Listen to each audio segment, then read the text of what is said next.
Okay, Carl. Let me adjust this thing a little bit. Okay, Carl. Shalom Akim. Carl Halalim La. Yahawashi Yahawashi Bashir Kakudash. And double honors to the great Muslim apostles. Thadi Ha, Thadi Yahawashi for the strength in order to make this video as well. And obviously, Shalom to you, Akim too. This video, I named it. We will be something along the lines of we will be shocked by how Yahawashi will save us. Because we know when we come into dire situations, well, obviously right now, before we start to then see and then feel the peak of Jacob's trouble coming through, as Esau progresses with his agenda to bring in this mark, the mark of the beast, Revelation 13, things we will know that we'll also be put in certain situations of which the Most High will use as a test for us to strengthen us prior to that moment, and also in the actual moment where, of course, which really, yeah, they are tests too. They are tests to strengthen our faith during that time of Jacob's trouble. But there will be things of which the Most High just put us through, man. I mean, place us in that position in order to go through. Again, for strength and also for the affliction's sake as well that we're supposed to suffer through. So in these times, Yahawashi will then be there to help us strengthen us, man, to help strengthen us. That's why, we're going to be praying constantly, daily, in order to to gain the strength from Yahawashi Yahawashi. But let me start with the precept right now. So Job 5 verse 19, it says here, he shall deliver thee in 6 troubles, yea, in 7 there shall no evil touch thee. So of course, as we remember these precepts, in Psalms 119 verse 4, it talks about meditating upon the precepts diligently. Diligently meaning careful and persistent effort. So therefore, it's a daily responsibility to really be praying to Yahawashi Yahawashi and obviously keeping these precepts too.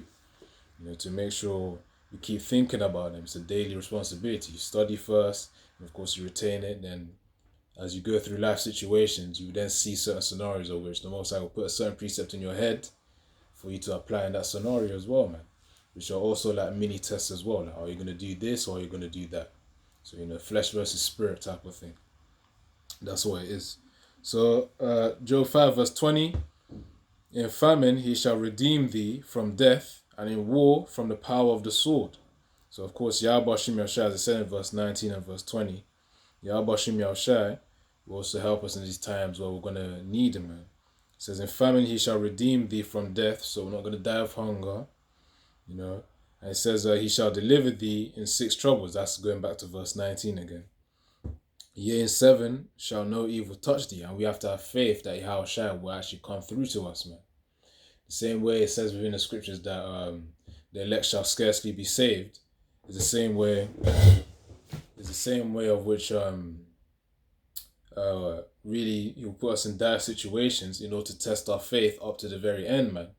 And then we've got to stand our ground. And of course, Yahawashi, that he's going to intervene, man. That's the thing. Because of course, he's going to only intervene for his elect. That's the point. The servants of Yahawashi Yahawashi. Verse 21, Job chapter 5, verse 21. Thou shalt be hid from the scourge of the tongue, neither shalt thou be afraid of destruction when it cometh.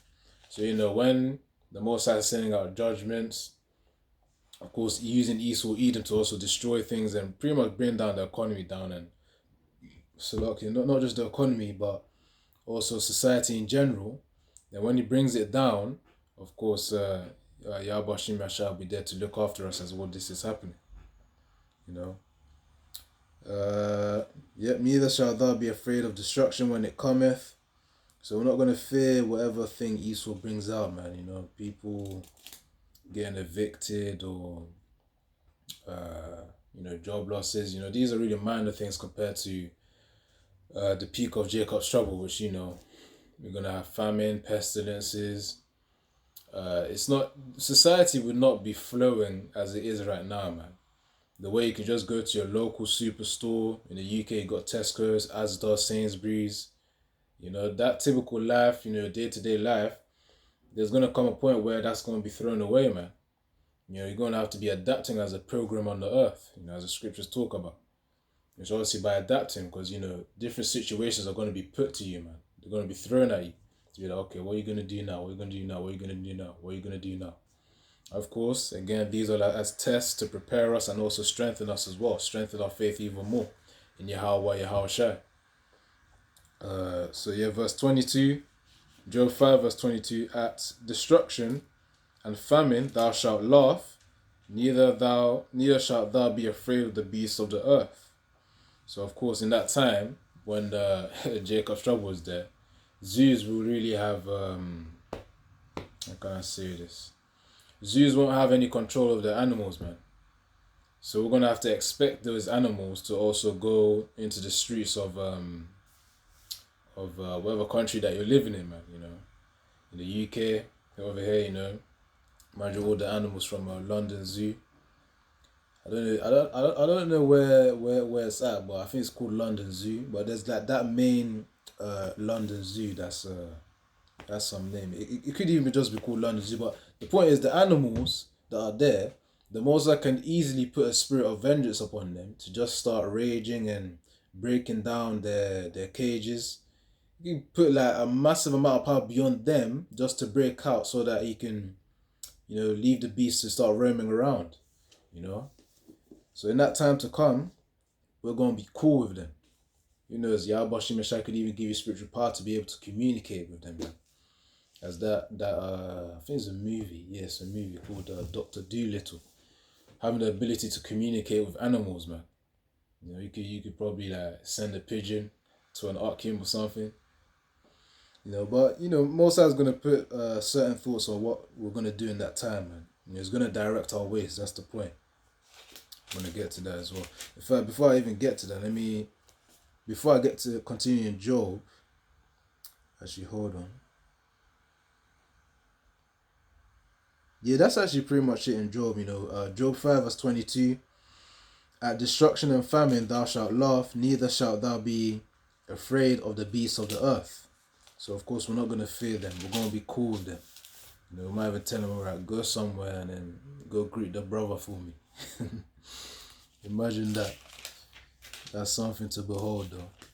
But yeah, it's all direct the spiritual power of Yahweh Shimi man that he bestows upon his men, his servants. Alright, let's get this.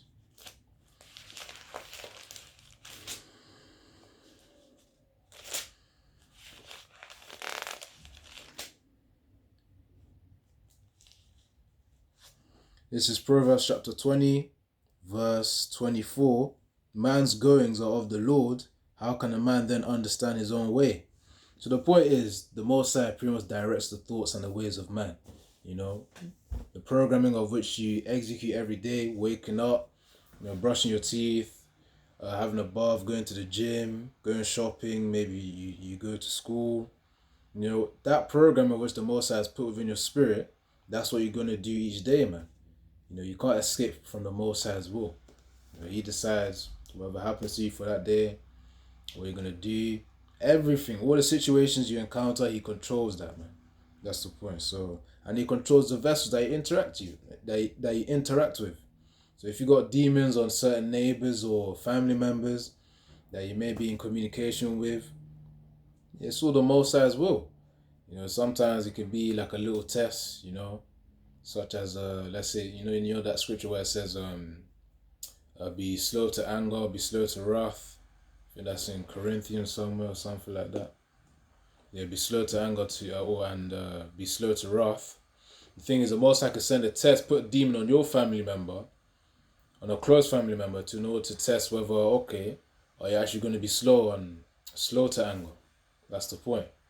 Because even though we meditate upon the precepts as well, we've got to apply them. That's the thing. It's a lifestyle.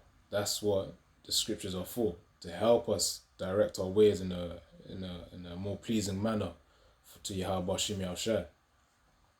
So Proverbs 20 verse 24, man's goings are of the Lord.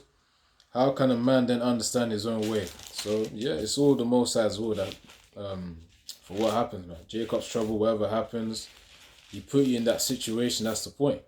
So you gotta pray to him, man. Speaking of prayer. Yes, should be there. Let me check something. Yep.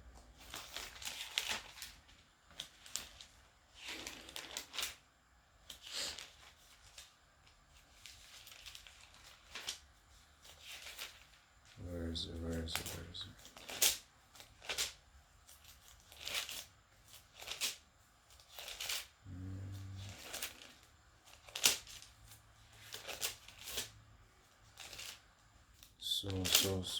So.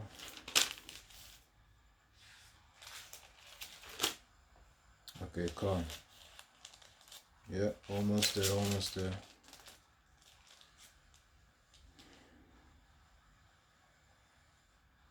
So as it says here, short precept, but to the point. 1 Thessalonians chapter 5, verse 17, pray without ceasing. So of course, when you cease from something, you abstain from doing it, you stop doing it. That's what's to cease from it. But with prayer, what we're supposed to do is to do it daily. Of course, when you're eating, before you're about to eat, you say Thawde Ha, which means for the food. You pray for when you're going outside, because you never know what type of demons are out there waiting. You always pray constantly, man. Pray without ceasing. Pray without withdrawing. That's what that's saying, man. Continually, daily, For certain situations you're about to go in, you pray before that. You pray before you go outside. You pray when you come outside, continually, without ceasing. That's what that means. So once more, 1 Thessalonians 5 verse 17, pray without ceasing. I've already explained the point. Yeah, man, we know in these times, man, we're going to need that prayer. That's why I mentioned that too. We're going to need to pray, of course, for Yahawashi to strengthen us in these times, and also in the times where we have to suffer our own afflictions. Because there's a custom affliction for each brother to go through, man. The Most High chose, okay, this brother's going to go through this one's going to go through this, and he won't tempt us beyond what we can endure. And there's a precept on that as well. Okay, where is it? 1 Thessalonians, that was done. Alright, Psalms.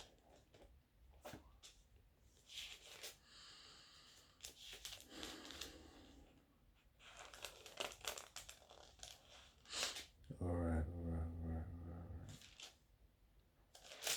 So this is Psalms 115 verse 11. Ye that fear the Lord Yahweh, trust in the Lord Yahweh. He is their help and their shield. So of course Yahweh is our help and our shield. And of course through Yahweh, that's how we get to Yahweh. Therefore, when we pray, and of course we're praying to Yahweh to help us to intervene with whatever situation that we're going to be in. So once more, Psalms 115 verse 11. Ye that fear the Lord Yahweh, trust in the Lord Yahweh, he is their help and their shield, man. So Yahweh will help us and will be our shield for us, because he's the one also, communing with Yahweh, to intervene for us, man, to show us mercy as well, in these times. I notice how it says, ye that fear Yahweh. So of course, those who have the fear of Yahweh, obviously be the beginning of wisdom. Trust in Yahweh, man. Our trust is in our power, not in anything else of this world. Because the vanities of this world, they're all going to be destroyed. Same as the idols, man. The idols, them ones of Israel that are worshipping the idols, when those idols fall, the Israelites that are worshipping those idols will fall alongside them. Then they're going to understand the vanities. Of course, the heathens, them not already done that anyways. But the point is, Jake, Israel, the ones who don't fear Yahweh, who keep, singing praises to the idol, to the idols of this world, they're going to get it, man. Imagine how frustrating it would be to the Most High. Of course, we're in these fleshly bodies, so there's only so much that we can try to understand. But the point is, as the scriptures say, his ways are higher than our ways. His thinking is higher than our thinking. So, of course, imagine how Yahweh has felt for however long, centuries, of Israel just showing blatant disrespect and disobedience to Yahweh. That's why Yahweh, when he comes back, he's going to be slaying, man. Anyone who ain't going to listen, slayed, done, killed, finished. So, what was I even reading? Psalms 115 verse 11. Ye that fear Yahweh, trust Trust in the Lord, Yahawashi Yashai. He is their help and their shield. He's going to help us in these times. He's our shield, man. That's why it says in, I think, Psalms 110, about he shall lift up a standard. That standard is part of the shield that is going to provide for us, man, in order to protect us. You could use the Elohim as well, the powers, the angels, in order to protect us as well. Let me get, hold on. Yeah, so that's Psalms 115 verse 11. First Thessalonians. Right, let's see. And of course, by praying for strength, I might as well get this one as well.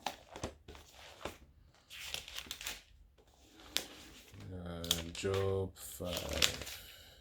No, Job 5 has already been done. Revelation 2 verse 9, that's 1. Joshua, okay, Joshua.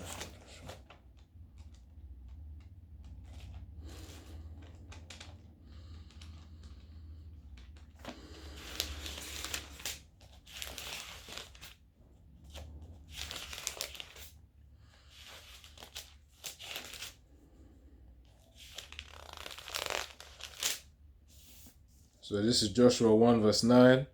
Have not I commanded thee? Be strong and of good courage. Be not afraid, neither be thou dismayed. For the Lord Yahweh thy power is with thee, whithersoever thou goest. So of course that comes with that confidence, man. It says be strong and of good courage. Be determined. And of course, have that faith. Father man is basically telling you, have your faith, man. Have that confidence that Yahawashi Yashai is with you. Be not afraid, neither be thou dismayed. There's nothing to fear in this world, man. Because Yahawashi Yashai created the vessels. He created the world. There's no need to fear any of these vessels, man. Especially when they're worshipping idols. Them ones worshipping idols are going to fall anyways, and they're below Yahawashi Yashai, because he's the one who controls their thoughts and keeps them in that delusion. So why should you then fear them? That's just a little point right there, man. It's really a perspective, because the things of this world is foolishness.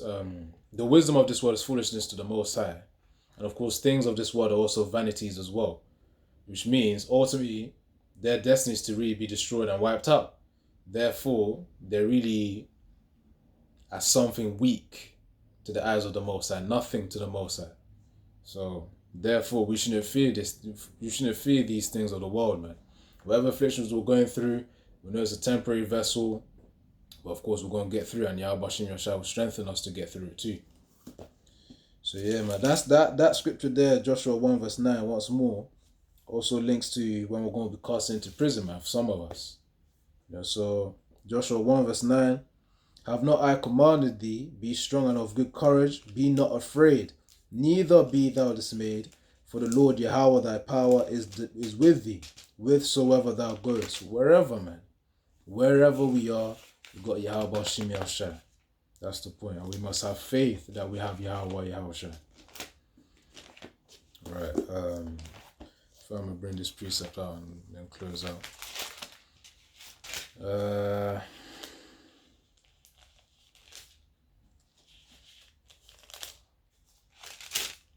Alright, let's see.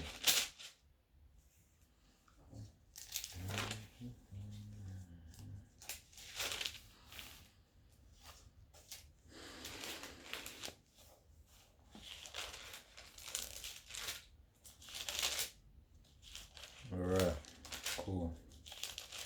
So Revelation, hold on.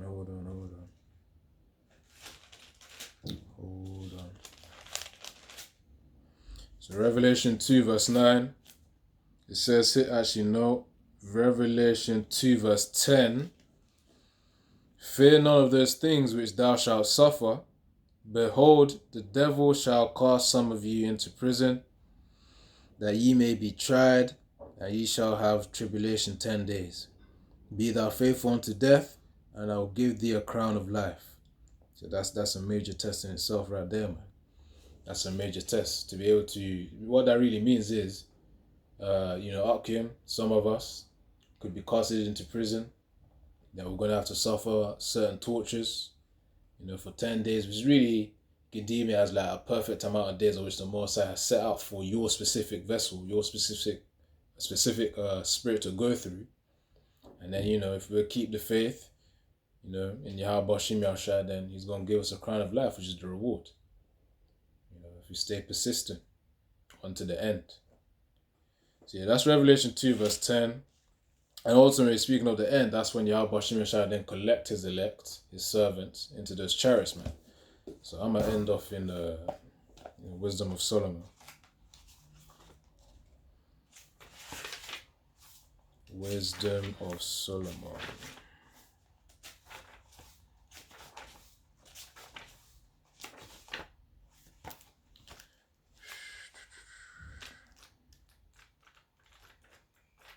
Okay.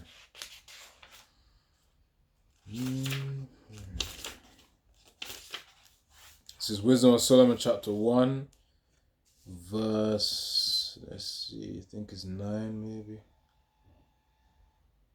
No, verse 12. Actually, wait. No, it's not even in chapter 1. It's in chapter 5.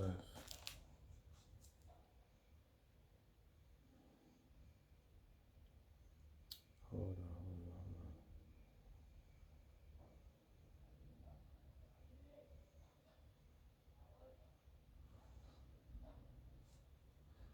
I should check again. Oh yeah. So Wisdom of Solomon chapter 5 verse 2. When they see it, they shall be troubled with fear, with terrible fear, and shall be amazed at the strangeness of his salvation, so far beyond all that they looked for. So of course that's really going to happen to the elect, and the heathens are going to be dismayed, man, by seeing the chariots and obviously beaming up the elect, man.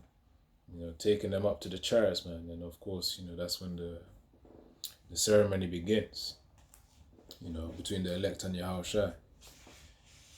Yahawashi Yahawashi. So yeah, that's really the point right there. That let me check the title of this video. We'll be shocked by how Yahawashi will save us in the times of need. Yeah, that's what I named it.